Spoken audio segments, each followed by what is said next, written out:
আজকে জানবার চেষ্টা করব ফরাসি উপনিবেশসমূহ। উত্তর আমেরিকায় ফ্রান্সের কানাডার একটি অংশ এবং ক্যারিবীয় দ্বীপপুঞ্জে উপনিবেশ স্থাপন করে। কিউবেক এবং হাইতি ছিল উল্লেখযোগ্য উপনিবেশ ফ্রান্সের, তবে এর মধ্যে পশ্চিম গোলার্ধের সবচেয়ে ধনী উপনিবেশ ছিল হাইতি। 1791 সালে হাইতি দাসবিদ্রোহ শুরু হয় এবং 1804 সালে হাইতির স্বাধীনতার দিকে পরিচালিত হয়। ভারতীয় উপমহাদেশের মধ্যে ফরাসিরা পণ্ডিচেরি, চন্দননগর, কারাইকাল, মাহে, ইয়ানমে উপনিবেশ গড়ে তোলে। 1668 সালে সুরাটে ফরাসি কোম্পানির প্রথম জাহাজ অবতরণ করে।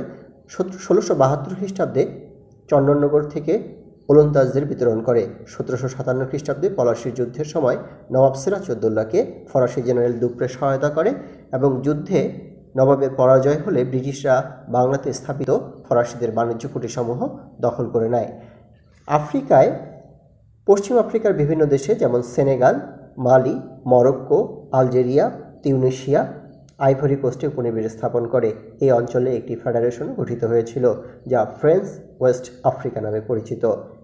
দক্ষিণ পূর্ব এশিয়ায় ভিয়েতনাম, লাওস ও কম্বোডিয়া ছিল অন্যতম।